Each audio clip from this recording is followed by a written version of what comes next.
RDC TV. O Rio Grande se conecta aqui.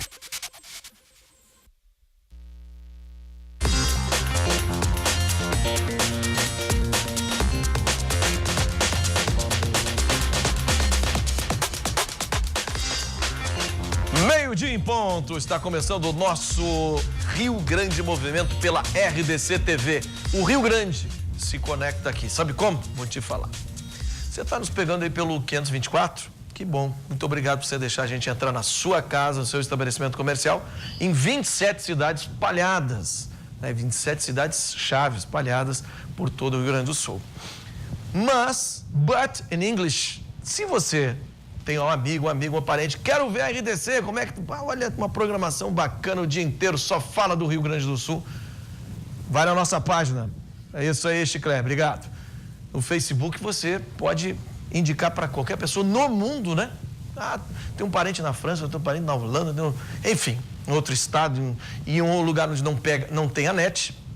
Você vai nos assistir, porque o Rio Grande se conecta aqui pelo YouTube e também pelo Twitter. Hoje, dia 18 de outubro, é dia do médico. Parabéns a vocês, senhores e senhoras que se dedicam à vida, né? Salvar vida na prevenção ou mesmo em cirurgias, naquela hora da emergência, enfim. Muito obrigado por vocês estudarem essa ciência e nos devolverem com saúde e salvar vidas. Nossa homenagem a todos os profissionais da saúde. Conosco vai ter um médico aqui, psiquiatra, que vai abordar as causas e tratamentos do Alzheimer, como viver com qualidade de vida. Vamos também receber uma psicóloga que já está aqui, que vai falar sobre como discutir política de forma saudável, se é que tem como nesse momento aí, né? Momento de divisão total, esquerda, direita, aquela coisa toda. Será que existe segurança na internet? Os hackers estão atacando, você vai ver. Aqui nós vamos mostrar que talvez o seu Face tenha sido invadido, você ainda não sabe. Mas também temos as verdades da bola com o Ribeiro Neto. Roda a vinheta do Ribeiro. Ribeiro Neto e as verdades da bola. Oferecimento Trilegal. Sua vida muito mais Trilegal. Eu só vou te dizer uma coisa antes das tuas manchetes. Eu fiz essa pergunta lá no Virando o Jogo ontem. Primeiro, bom dia, meu querido. Tudo bem, como é que tá? Eu quero saber qual o Inter que eu tenho que torcer. O Inter que joga grandes jogos contra grandes times ou aquele Inter que se encolhe contra pequenos times? Qual dos Inters que vai andar à frente agora? Porque agora não tem mais tempo, né, velho? Não tem, não. Eu sinto te frustrar, mas é o mesmo Inter. O Inter que tem dificuldade contra os pequenos é o mesmo Inter que se engrandece contra os do mesmo status. É uma questão de padrão tático, é uma questão de... Será que não falta humildade um pouco na hora de jogar contra não é isso aí. Isso aí daria um seminário, tá? Para explicar. Mas tem a ver com o nível do campeonato, com a qualidade do grupo, entendeu? Tem pontos positivos em relação a isso e pontos negativos. Mas, objetivamente, fica tranquilo, é o mesmo Internacional. Eu não estou tranquilo, isso não me deixa tranquilo. Isso é bom, porque você ainda quer o campeonato. Claro que quem quer coisas boas, não é ruim isso aí. Tem esperança, dias melhores, né? Ah, já pegou a câmera da verdade, né? Muito bem, daqui a pouco e nas verdades da bola, meu caro Forcolei, nós vamos saber qual o time do Grêmio que vai enfrentar o América Mineiro no sábado, hein? Quantas reservas, né? O Grêmio tem que somar pontos, hein? Porque está disputando o G4, né? E o Internacional? Que história é essa do Dourado, sem poupado, Damião, enfim? O Inter vai com a força máxima contra o Santos? O Cruzeiro ganhou ontem mais uma Copa do Brasil, passou o Grêmio em número de conquistas. Então, o torcedor do Grêmio quer ganhar a Libertadores da América. Aliás, é o foco do Grêmio, né? O jogo da próxima terça-feira, lá em Buenos Aires, contra o River Plate. Tudo isso e mais a beleza, né? Que é uma coisa... óbvia, né? É óbvio. É o Richard Guilherme dos Pampas, né? É verdade, só a verdade, né? Então tá bem. Nós já voltamos com tudo isso e muito mais. Verdade, eu torci pro Cruzeiro ontem, que Cruzeiro tudo, Corinthians nada, né? Chinelagem. Vamos para a nossa redação. Todo colorado tem raiva de corintiano. Não é corintiano o torcedor, é o Corinthians. Redação Lilian Abelim. Bom dia. Muito bom dia, Forcolém. Então quer dizer que a gente tem o Richard Gere, Darth Vader, tem tudo isso sempre. Não, aqui é no um programa, Transformer. né? Ele, na verdade, ele é um Transformer. Eu tô... Eu tô um pouco chocada. Ele tem que pensar, escolher um gaúcho, de repente, um brasileiro também, né? Tá muito americanizado o Ribeiro. Mas vamos lá, vamos começar falando da previsão do tempo para hoje. A gente já viu que o dia amanheceu bem mais fechado. Ontem tinha sol bastante aqui em Porto Alegre. Hoje já amanheceu fechado. A previsão de instabilidade que tinha para ontem aqui não se confirmou, mas a chuva deve chegar, sim, com certeza, nessa quinta-feira, segundo os meteorologistas. Vamos ver já como é que vão ficar as temperaturas aí. Elas seguem altas, nós amanhecemos com 20 graus aqui na capital e as máximas vão chegar aos 28.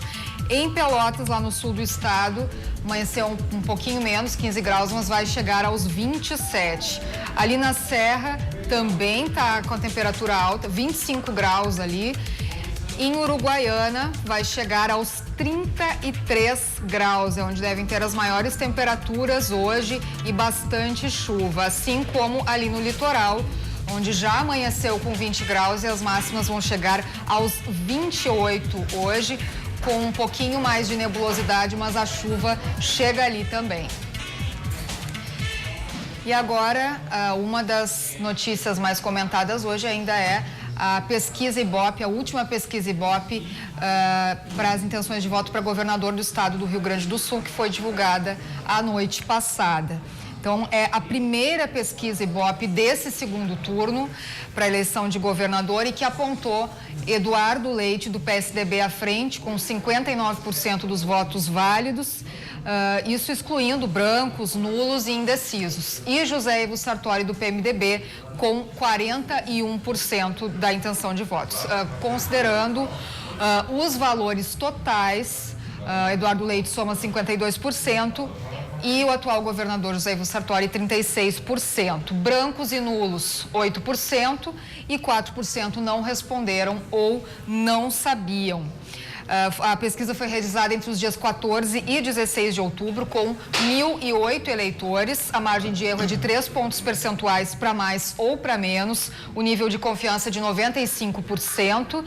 E o levantamento está registrado no TRRS com o número RS 01741/2018 e no TSE com o número BR 08755/2018. Forcolém, daqui a pouco mais notícias.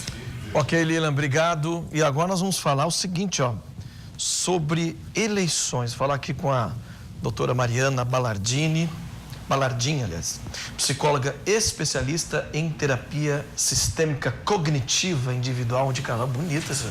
Bonita.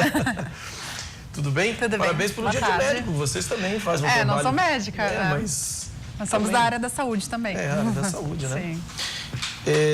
Me diz uma coisa. Agressividade, ansiedade e estresse eleitoral. Se dentro da família tem um parente que é A e o outro é B, como é que entrar em conversa, em debate sem agressões verbais? É possível, às vezes é difícil. O que difere, né, o que vai diferenciar uma coisa da outra é se essas pessoas realmente querem ter uma discussão sobre prós e contras de cada candidato, de cada posicionamento, ou se querem estar certos.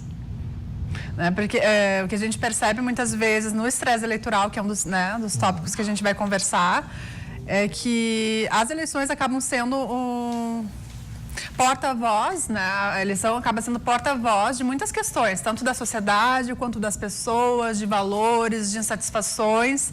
E às vezes a gente tem que se perguntar, eu estou com raiva de quê? Né?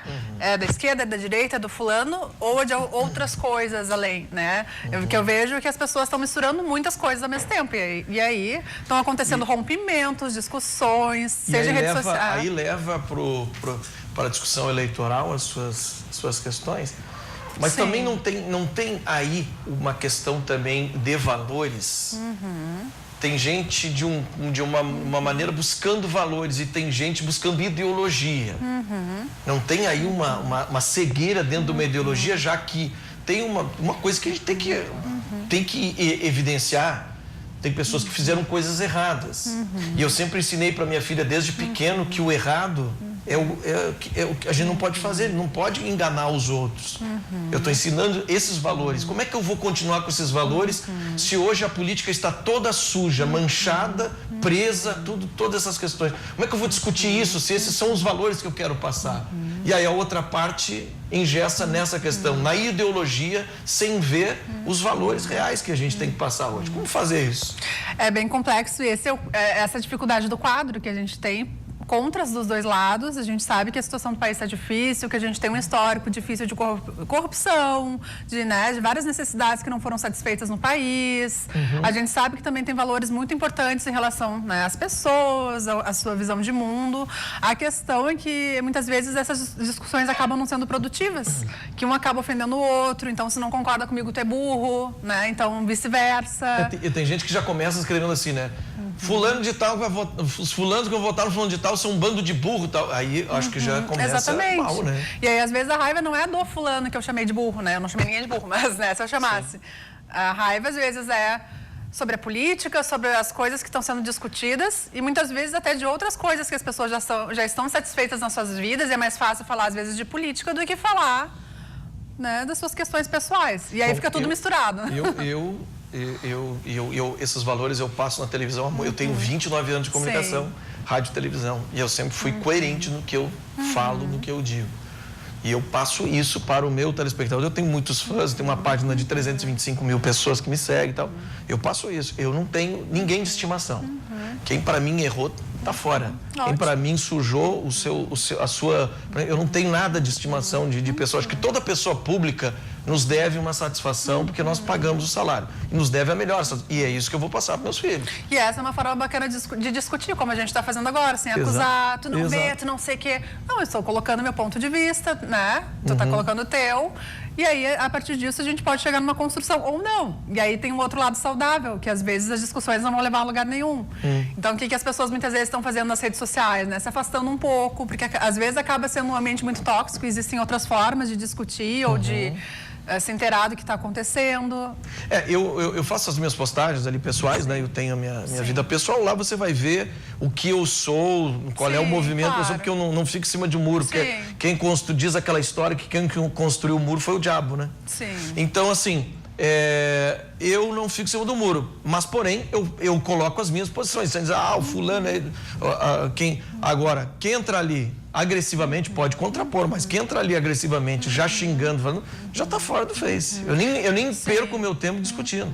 E essa seria uma dica, justamente. Ou se a pessoa percebe que vai ser agressivo, de repente nem comenta, ou se alguém é agressivo, de repente uma postagem que tu fez ou que alguém fez, às vezes não vale a pena responder, né? Ou dizer, olha, desse jeito a gente não vai conseguir conversar, não vai levar senão lugar vai e não chega a lugar nenhum. Eu vejo as outras discussões e eu vejo que não vai a lugar nenhum, né?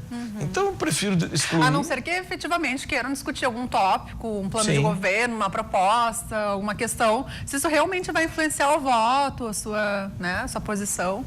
Caso contrário, realmente as pessoas estão adoecendo, estão estressadas, estão tendo alterações no sono. Em consultório tem aparecido muito, até engraçado, né? Falando em relação de política, a isso mesmo, política. A isso, o ambiente de trabalho, muitas vezes, né? Pessoas que têm uma posição e outras. Acabam não conseguindo conversar sobre outras coisas, porque a gente sabe que é um momento muito, muito delicado para o país, né? As eleições estão chegando, a gente vai ter uma resposta. E está sendo muito difícil para as pessoas lidar com toda essa tensão emocional.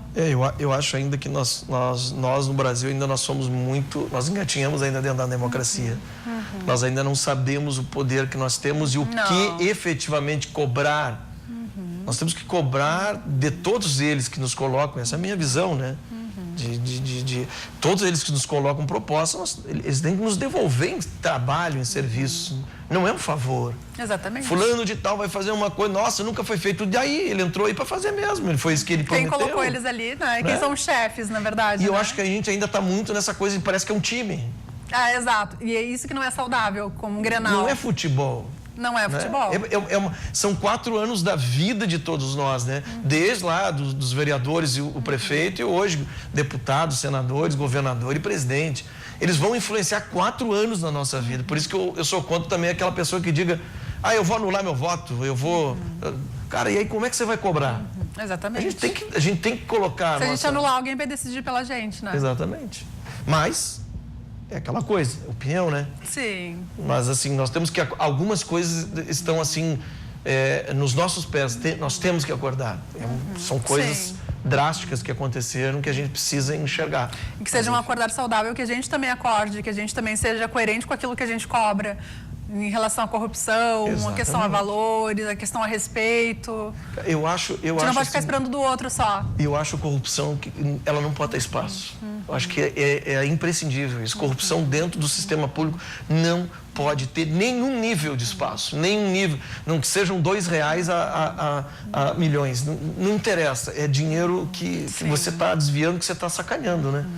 Que nem aquele parlamentar inglês que foi uma viagem oficial, né? Um deputado. E aí ele acabou comprando dois filmes pornôs com dinheiro público. Eram 2 libras. Nossa, aquilo na Inglaterra ficou... Ele pediu para sair. Ele pediu exoneração. De tanta vergonha que ele ficou, realmente, que ele errou. Pediu desculpa, mas pediu para cair fora.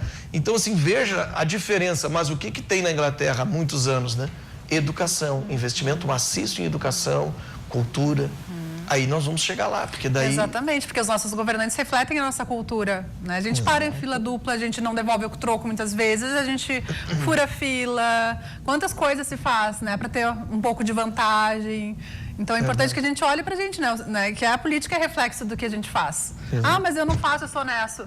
Sim, de repente tu, eu, as pessoas, algumas são honestas, mas muitas não são. E aí fica aquele jeitinho brasileiro, mas todo mundo faz. Mas não todo mundo faz, a gente elege pessoas que refletem o que todo mundo faz. Eles né? emanam E esse olhar povo, sistêmico que é importante. A corrupção está em todas as esferas, em todas as pessoas. De todos os aspectos. E aí, na verdade, quem está na política, quem está no poder, acaba só sinalizando o que se faz em outras esferas, né? Ganhar propina. Então, né, se tu me der tanto de dinheiro, eu te dou, consigo alguma coisa. Mas você quer ver um exemplo disso? Ontem, por acaso, estava numa conversa e o rapaz falou assim, não, porque o motor do meu carro deu problema, não sei o quê, tá. E ele falando dos políticos, e eu, um político corrupto, não pá. Dele, eu vou ter que comprar um motor novo. Daí o outro disse assim, isso é um saco no Detran, porque tem toda uma burocracia, né? Eu, não, mas tem um município lá, tu paga tanto, os caras homologam pra ti. Daí eu olhei pra ele. Tipo, vem cá, tia, tu acabou de reclamar da corrupção, tu vai pagar 1.500 pro cara homologar uma coisa.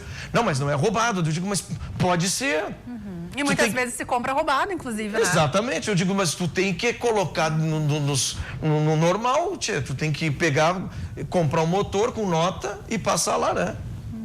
Não, o cara já tá... Então, isso que tu falas, né? O que adianta você reclamar? E ali adiante, se for pra mim, tá tudo bem, fica tranquilo. Daí ele se tocou, acho que tu falou, ele ficou vermelho, parecia um galo de rinha, sabe?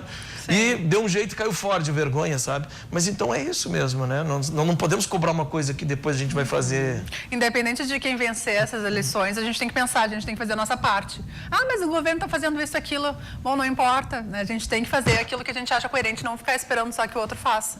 Qual é a dica, então, final, assim, para dentro dessa discussão, para evitar uma guerra até familiar, porque tem famílias que estão se dividindo por causa disso também.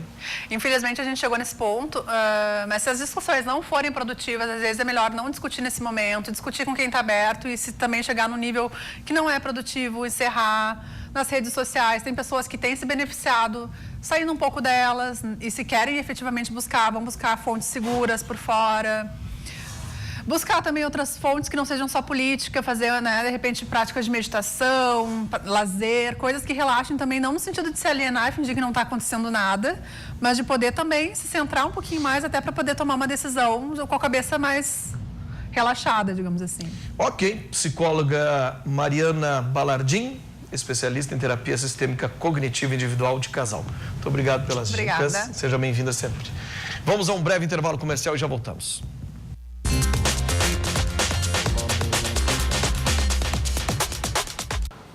Muito bem, estamos de volta aqui no nosso Rio Grande Movimento, que eu vou dar hora para você aqui, ó. São 12 horas, meio-dia 21, 24 graus, tempo nublado, como também já deu a previsão do tempo aí da nossa Lília Abelim. Vamos para a redação, Lília Abelim tem notícia. Forcolém, mais uma operação da Polícia Civil. Nessa manhã foi a Operação Faxina, através da Delegacia de Polícia de Rio Pardo, lá na região central, para desarticular uma organização criminosa responsável pelo tráfico de drogas em toda a região central do estado. Então, foram 22 mandados de busca e apreensão em residências e 14 pessoas presas, 12 preventivamente e 2 em flagrante por tráfico de entorpecentes nas seguintes cidades: Rio Pardo, Santa Cruz do Sul e em Pantano Grande. Tudo ali na região de Santa Cruz do Sul, na região central. Agora eu não sei que operação é essa, eu não vi nada, cara. E o alvo principal da operação é um empresário que já possuía condenação por tráfico de drogas e estava preso em prisão domiciliar. Ele, inclusive, estava com tornozeleira eletrônica e, mesmo assim, seguia circulando pela cidade e por outros municípios da região. E antes, durante essa investigação, que durou cerca de 4 meses, já haviam sido presas 2 pessoas. Mas agora a gente vai ver uma reportagem, porque quem investe em imóveis aqui na capital gaúcha sabe como é que está a situação do mercado imobiliário, né? Tem sido cada vez mais difícil alugar apartamentos que tenham um preço adequado, né? Isso porque os valores dos imóveis residenciais seguem subindo menos do que a inflação. Vamos entender como é que isso está funcionando agora na reportagem. Em cada esquina, uma placa de aluga-se. Elas estão penduradas nas grades ou coladas nas janelas dos apartamentos aqui na capital. Nos últimos anos, muita gente aproveitou para investir em imóveis. Mas agora, com a crise que afeta todo o país, os proprietários sentem dificuldade em alugar. Não é fácil, né? A casa é grande, né? Mais ou menos quase 600 metros que eu tenho aqui de áreas. A casa ficou muito grande. O meu neto se casou, foi para o apartamento, ele e a esposa estão lá, então nesse caso eu resolvi, ou alugo ou vendo. Se eu puder alugar um piso ou 2 pisos, se eu alugar um piso ou 2 pisos, eu não vou poder vender mais, né? Há 4, 5 anos atrás foi locado a R$12 mil, uma locação residencial. Passou alguns anos, foi locado por 9,5, hoje alugou por 7 mil. No momento que alugou por 12 era um momento super aquecido. Um mercado muito aquecido, onde o inquilino aí não tinha esse poder de barganhar. E hoje o locatário está com esse poder nas mãos. Quem procura apartamento pode pechinchar para conseguir descontos ou até mesmo alguns benefícios. Esse é o momento, digamos, que está favorecendo o lado do inquilino, né? Então o inquilino pode negociar, pode, né, pedir para que, né, o aumento não seja tão elevado quanto o proprietário está pedindo. É um momento de negociação mais favorável ao inquilino, né, e para quem quer alugar e comprar imóvel. Então tem que usar esse momento a seu favor. Esse apartamento, por exemplo, no bairro Rio Branco, estava alugado por R$ 2.200 há cerca de um mês. Mas agora, para a próxima locação, ele já custa R$ 200 mais barato. Em Porto Alegre, o metro quadrado residencial ficou em R$ 21,36, bem abaixo da média nacional, que foi de R$ 28,43. Não dá para cobrar tanto porque a gente tem mais o condomínio, né? A gente tem medo de deixar o dinheiro aplicado. Pode melhorar, né? Um dia pode melhorar. E ainda não é possível falar em perspectivas para um futuro próximo, já que o mercado depende de vários fatores. A gente tem visto o mercado de imóveis, né, a construção civil sofreu muito ao longo desses anos. E enquanto perdurar essa situação, digamos, não vai haver uma mudança muito significativa nos preços dos imóveis. À medida que a economia voltar a se aquecer, né, o financiamento voltar, as pessoas começarem a gastar mais, né, o governo também começar a gastar mais e as empresas a investirem, ou seja, a gente tiver uma retomada da atividade econômica, eu acredito que vai haver uma mudança, digamos, de igualdade, ou estabelecer condições mais iguais entre, né, o proprietário e quem está querendo alugar ou comprar um imóvel. Então é hora do proprietário ceder para não deixar o imóvel parado. E o locatário pode aproveitar o momento para negociar. Pois é, e dentro dessa questão, por exemplo, o cara estava lá pagando um aluguel de R$1.000, aí chega o locatário, chega pro locador, eu não vou poder aumentar, não, tem um aumento aqui, mas eu não vou poder pagar esse aumento. Não, então eu não vou alugar. Aí o cara radicaliza, o que ele faz? Ele perde o aluguel, fica parado, aí tem o condomínio para pagar, para alugar de novo, olha, no mínimo 6 a 8 meses. E aí ele vai perder de 6 a 8 meses, 6 a 8 mil reais e mais o que ele vai ter que pagar de condomínio. Então é melhor negociar e ceder um pouco, verdadeiramente. Bom, vamos falar agora com o psiquiatra Luiz Coronel. Luiz Coronel, o nome do publicitário, um poeta, né? O senhor não é confundido. É seu primo? É. Verdade. Que coisa boa. Maravilha, Luiz Coronel, grande Eu sou poeta. Luiz Carlos e ele é Luiz Martino. Que legal, que coincidência bacana, hein? Parabéns pelo seu dia do médico, Obrigado. né? Muito bom. Vamos falar então sobre a saúde na terceira idade. Uma das principais preocupações com o avanço da idade é esquecer o passo, é ficar sem memória. E aí, doutor, como é que a gente lida com isso? Como é que nós começamos a identificar que a pessoa está tendo Alzheimer e tudo? É um dos grandes problemas atuais, eu diria, em tudo que é latitude, desenvolvido ou semi-desenvolvido. Porque está se vivendo mais, a média de idade que se espera no Rio Grande do Sul é 78 anos, quase 80.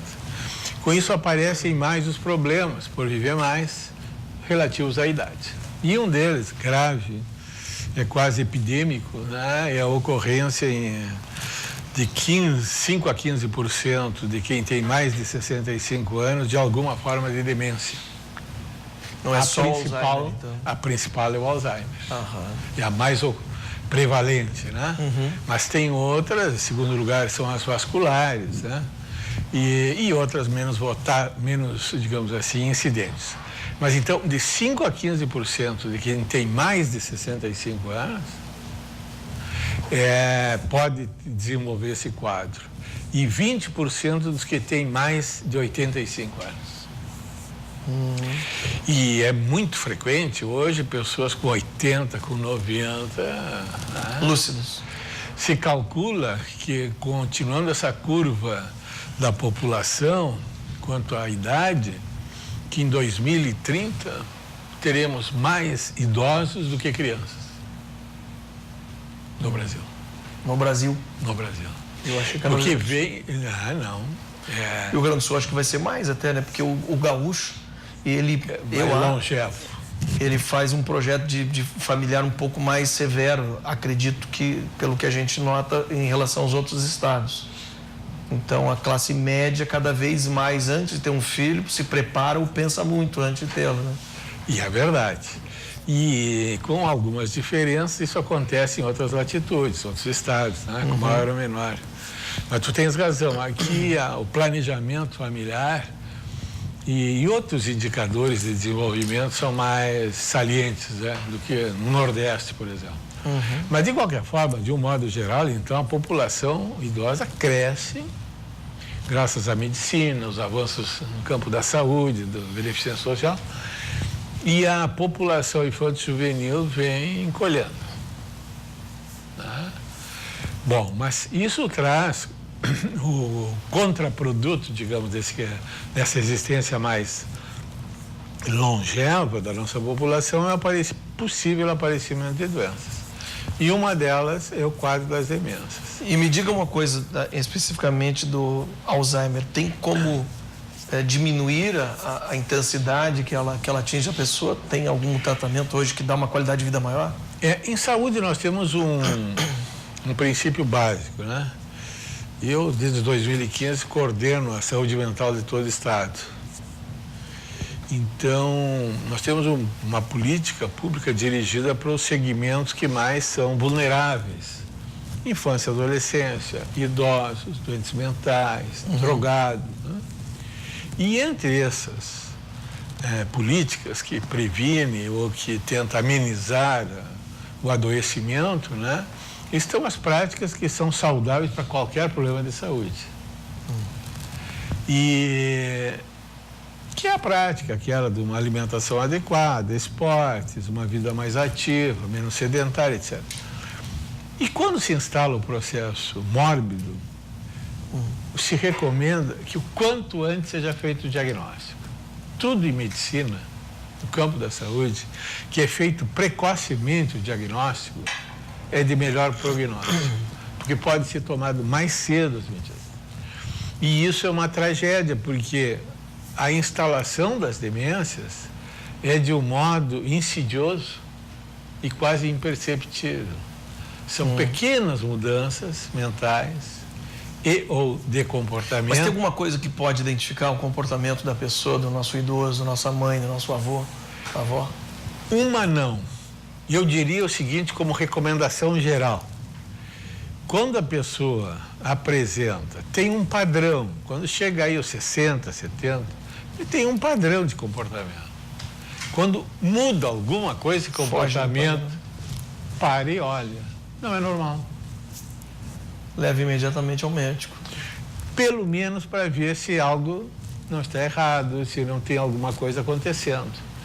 Isso é uma regra valiosíssima, porque isso permite uma intervenção precoce que visa minimizar um pouco, no possível, a evolução do quadro. E aquele idoso de 70, 75 anos, bastante ativo, gosta de caminhar, né? O filho oferece uma carona, mãe, vou te levar lá. Não, filho, deixa que eu vou caminhar, são 4, 3 quilômetros, eu gosto de caminhar, eu já faço a minha caminhadinha e tal. Claro, vai fazendo os seus exames periódicos e tal. Este idoso, ele está mais propenso a não sofrer dessas doenças de demência ou pode ter alguma outra coisa que pode desencadear? Tem mais chance de levar uma vida mais saudável, mais tempo. Hoje não é raro pessoas com 80, 85 anos extremamente rígidas. E praticantes de esporte. Eu me lembro de um caso com 92 anos que dirigia, ia à serra, um senhor de ascendência alemã. Fiz uma reportagem uma vez no Rio de Janeiro de um cidadão que tinha 85 anos, ele ia até o porto, pegava uma carona no navio em alto mar, pulava, né? Dava um ponto, vinha nadando na Baía de Guanabara, voltava a pé até em casa, ele morava na região central, chegava em casa e daí fazia o almoço dele. É de manhã cedo que ele fazia isso. 85 anos, mas você olhava para a criatura e não via os 85 anos, né? Felizmente, isso é cada vez mais notável. Hoje nós temos uma população no Brasil de idosos em torno de 15% da população, dos 200 e poucos milhões. 15% são idosos. E a perspectiva, como eu te disse, é de chegar a 25% até 2030, né? Então, felizmente, esses casos assim, que a pessoa com saúde, mantendo atividade, com boa qualidade de vida, está sendo mais numeroso. Uma comida fundamental, uma comida mais natural, menos processada. E outra coisa, quando a gente vai querendo mais idade, a gente tem que comer um pouco menos, tem que comer mais vezes e um pouco menos, né, doutor? Dá para sair da mesa com aquela... Vou comer mais um pouco. É que a cultura contemporânea, ela nos inflige alguns custos, né? Uma delas é a pressa. E aí, o cheeseburger, o pronto, o semi-pronto, que só bota no micro-ondas, aquece. E isso aí é uma praga. Por isso que no Brasil, metade da população tem sobrepeso. Indistintamente. Sim. Em todas as classes sociais. Então, nós temos uma epidemia de obesidade. Então, realmente, esse alerta é mais do que recomendável, é desejável, né, que seja adotado. Aliás, parece que até tem a tendência do Ministério da Educação de recomendar para os lanches, né, nas escolas públicas, especialmente, mais o uso de vegetais, de frutas, sim, de coisas não tão processadas e nem gordurosas. Gordurosas. Então tá, doutor Luiz Coronel, psiquiatra, primo do nosso amigo poeta e publicitário Luiz Coronel. Satisfação lhe receber aqui, obrigado pelas dicas e sigamos em frente, né? Foi uma satisfação comparecer ao jornal que tu coordenas e conhecer a nossa RDC, que eu não conhecia ainda. Muito obrigado, seja sempre bem-vindo. Vamos ao nosso intervalo comercial e depois dos comerciais, as verdades da bola com ele, Ribeiro Neto.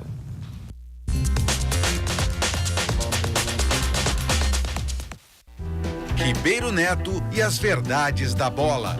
Oferecimento Trilegal. Sua vida muito mais. Trilegal. Muito bem. Estamos aqui para Trilegal. Aliás, não perca tempo, essa semana é o Trilegal Tchê, só para o interior do estado do Rio Grande do Sul. Você que nos acompanha aí pelas 27 cidades, né? E também pelo Facebook, pelas redes sociais. Trilegal Tchê dando 3 carros. Um Fiat Mobi, um Renault Kwid e no prêmio principal uma Hilux, cabine dupla do valor de R$112 mil. Isso é demais, né? Além dos 20 sorteios de R$2.000 normais, né? O Trilegal Tchê tem muito mais chances de ganhar, porque ele não concorre com aquele Trilegal que você conhece aqui de Porto Alegre e da região metropolitana. É o Trilegal Tchê só para o interior do estado, ó. 3 carros, hein? Um Fiat Mobi, o Renault Kwid e no prêmio principal uma Hilux cabine dupla no valor de R$112 mil. E ainda você vai estar colaborando com a APAI, né? Associação dos Pais e Mestres de Excepcionais, ou seja, para a sua vida ficar mais trilegal, seja Trilegal. Muito bem. Já vamos acionar o João Batista Filho. Daqui a pouco eu falo aqui da Câmara da Verdade, né? Eu tenho boas verdades para falar para você. Começamos por quê, JB? Eu sei que teve treino do Internacional hoje, mas o Michel parece que vai jogar sábado realmente contra o América Mineiro aí. Me conta aí, fala aí. É verdade, Ribeiro Neto, tudo bem? Boa tarde para você, para todo mundo que está nos assistindo. O Michel tá de volta. 5 meses, desde maio, ele não jogava com a camisa do tricolor, deve atuar contra o América Mineiro e se coloca à disposição até para uma eventual partida da Copa Libertadores da América. Não sei se o Renato vai desfazer a dupla Cícero e Maicon ali daquele meio campo, mas o lado bom, a principal notícia é o Michel. E a gente tem uma matéria do repórter Guilherme Tass falando justamente sobre o volante que está de volta ao time tricolor. No próximo sábado contra o América Mineiro, a grande novidade será Michel. O volante, que foi um dos principais nomes da equipe na temporada de 2017, teve esse ano prejudicado por conta de lesões. Confesso que é difícil, o retorno é meio difícil. A gente sabe que a gente só ganha esse ritmo jogando e faz bastante tempo que eu não jogo. E eu acho que da lesão já estou 100% curado. Com problema muscular na coxa direita, sofrido antes da parada da Copa do Mundo e no seu retorno, uma torção no tornozelo jogando pelo time B, o recomeço atrasou novamente. Michel, que atuou em apenas 12 oportunidades no ano, sendo apenas 2 na Libertadores e 2 pelo Campeonato Brasileiro, está desde maio sem jogar e volta em um momento muito importante. Como eu falei, me coloco à disposição do Renato, estou preparado, trabalhei bem forte essa semana. Se for o caso dele me usar no sábado, estou à disposição. Tudo indica que ele estará em campo no final de semana para ganhar ritmo de jogo e pode ser até utilizado por Renato nas partidas contra o River. Como eu falei, cara, tem ritmo que a gente pega somente jogando os 90 minutos principalmente. O treinamento ajuda muito, a parte física, o trabalho técnico, mas só jogando mesmo acho que consigo aí adquirindo esse ritmo novamente. Mas como a gente já viu, os últimos 5 meses não foram nada fáceis. O importante foi a família, todo o apoio por fora do trabalho, dos jogos. Acho que chegando em casa, às vezes a gente chega em casa abatido por ter se machucado. E principalmente por não poder estar ajudando, estar jogando, estar envolvido, né? E a família ajuda bastante nessa hora. Tá aí o Michel. Tudo indica que ele retorna no sábado e aí, olha, Ribeiro, não sei não, hein? Tô achando que vai Michel e Maicon pro jogo lá no Monumental de Núñez, na Argentina.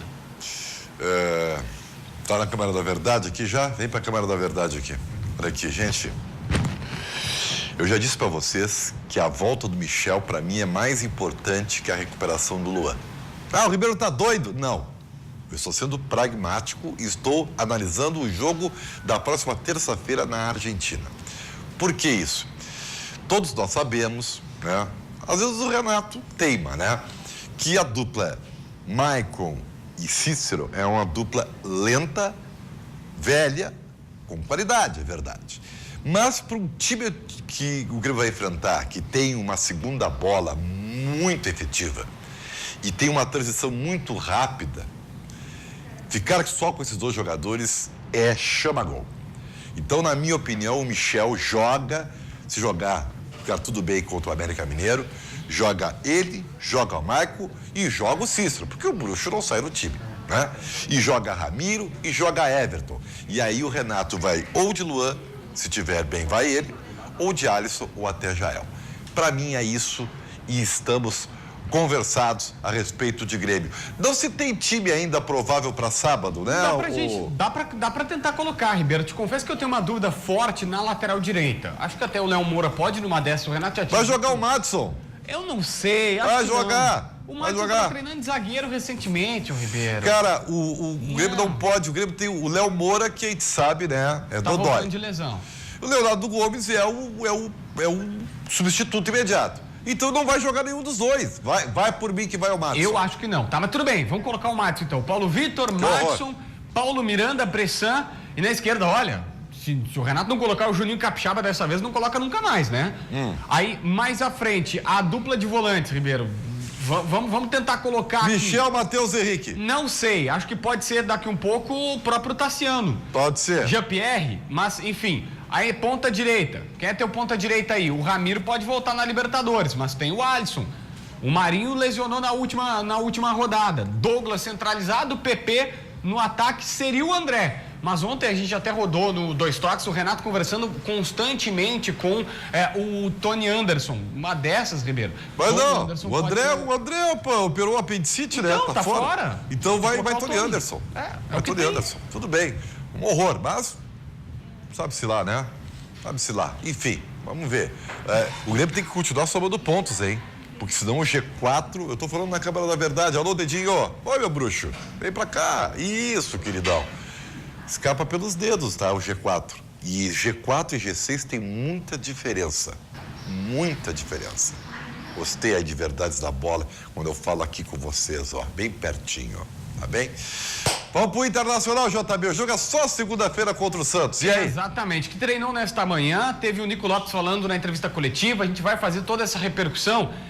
Que o Rodrigo Dourado e Damião novamente não treinaram, mas não preocupem. Fiquem tranquilos. O Damião já disse, ó, jogo com injeção, com medicamento. Do jeito que der, ele vai pro campo nesta reta final de Brasileiro. Ribeiro, eu tenho uma notícia muito curiosa, que envolve um jogador do Inter e um do Grêmio. Tá. Olha só, um cidadão de 33 anos, estudante de Direito, foi hoje eu vou usar o termo descoberto porque infelizmente o camarada nem preso foi, tá? Por estelionato. O cidadão, ele falsificava documento, tinha até a carteira de motorista do Luan e tentou negociar o Luan com o Everton da Inglaterra e o Leandro Damião com um time da Arábia, do mundo árabe, tá? Ele foi descoberto se passando pelo empresário do Leandro Damião, pelo empresário Vinícius Prates. É óbvio que não era o Vinícius, que é um cara muito sério, respeitado no mercado. E aí a sua prisão lá foi pedida, ele foi descoberto pela polícia, mas a justiça não aceitou essa prisão. A nossa produção conseguiu contato com esse cidadão, ele disse que está neste momento em Veneza, na Itália. Não sei se é verdade, tá? Sinceramente. Eu não sei, eu só temo que ele tenha conseguido algum antecipado aí com esses clubes, né? Sabe que esses caras são espertos, são ligeiros, né? Isso aí tem tudo que é área, né? O futebol não ia escapar disso aí, né? É verdade. Tá bem. Tchau pra ti, Ribeiro Neto. Tchau. Eu volto hoje. Daqui a pouco eu tenho a minha live no Facebook, mas eu volto ainda hoje no programa Dois Toques do Cadu. Fui convocado, né? Deve ter convidado especial, eu imagino, né? Tá bem, gente? Daqui a pouco de volta, Forcolém e o Rio Grande Movimento. Beijo pra vocês. Ribeiro Neto e as verdades da bola. Oferecimento Trilegal. Sua vida muito mais. Trilegal.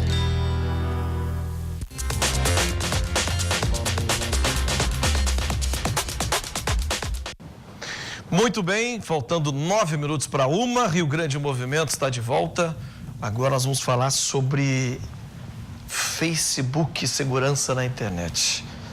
Será que nós estamos seguros? Vamos falar com Fabrício Solagna, doutorando em Sociologia. Tudo bem? Tudo bem. Como é que está? Seja bem-vindo. Obrigado pelo convite. O tema é a segurança da internet. Estima-se que 30 milhões de usuários do Facebook sofreram invasões em suas contas. Desde o dia 12 de outubro, os usuários estão sendo notificados individualmente. Que tipo de invasão é essa? Eu não recebi essa notificação ainda. Bom, então, porque não fui invadido. Tomara que não, teoricamente. As pessoas estão sendo notificadas, pelo que se pode perceber aos poucos, né? Desde o final da semana passada, início dessa semana. Agora, o que é esse vazamento de dados em específico que ocorreu entre final de setembro, que agora as pessoas estão, ou que pelo menos no final de setembro se tomou conhecimento pelo anúncio do Facebook, né? Ele foi realmente um vazamento de segurança de contas, porque a gente talvez esteja meio que acostumado a olhar o noticiário e perceber que, por exemplo, ano passado o Facebook teve um grande problema com a Cambridge Analytica, que inclusive passou por... O próprio Zuckerberg teve que ir no Congresso americano, dar explicações. Naquele momento era um problema de como a plataforma compartilhava os dados dos seus usuários com aplicativos que rodavam dentro dela, né? Se você... Que era aquela recomendação que a gente fazia até então, que, olha, cuidado com os testes que você faz no Facebook, porque ele pode estar coletando os seus dados, quantas curtidas você dá, que preferências você tem, que cor você gosta, que time você torce e tal, e isso pode ser usado para traçar o seu perfil por outros agentes que não são o próprio Facebook, que é a responsabilidade dele. Que até pagam para ter o perfil, né? Porque você dá para ele espontaneamente, né? Esse caso agora, que foi anunciado no início como um caso que atingiria mais de 80 milhões de usuários e que se um novo comunicado... No mundo isso? Pois é, não se tem... o comunicado foi esse, 80 milhões de usuários do Facebook, não se sabe aonde isso mais foi afetado.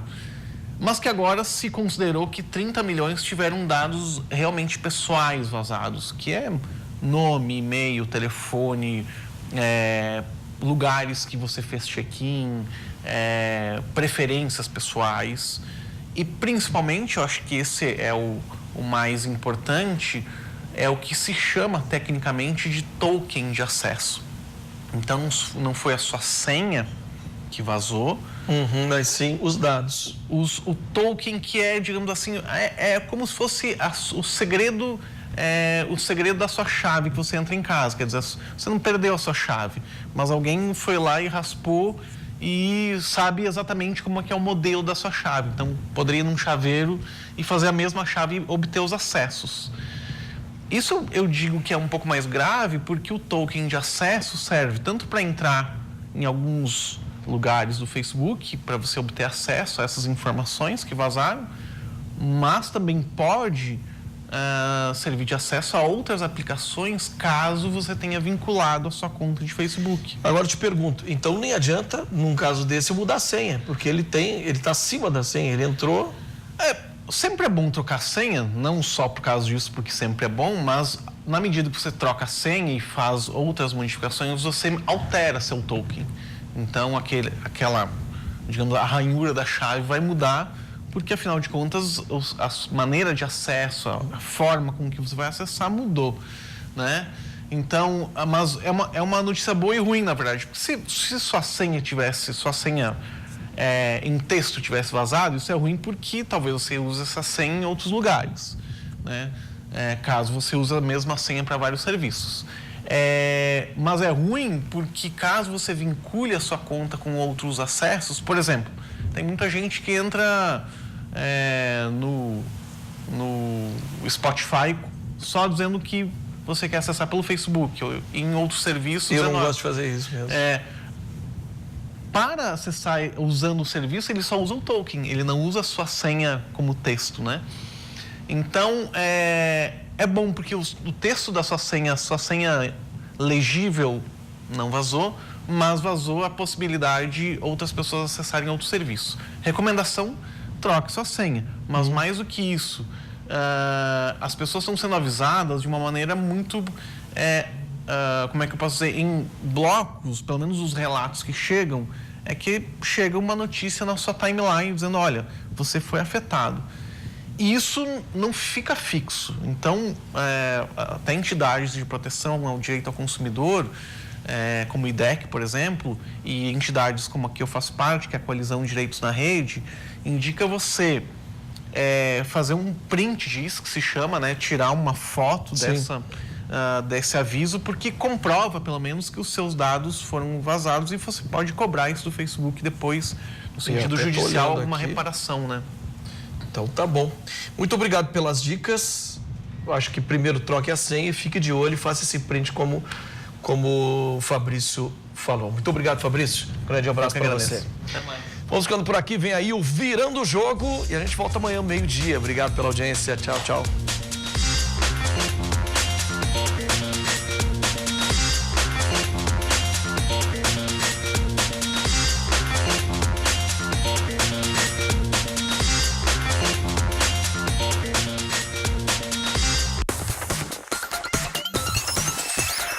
RDC TV. O Rio Grande se conecta aqui.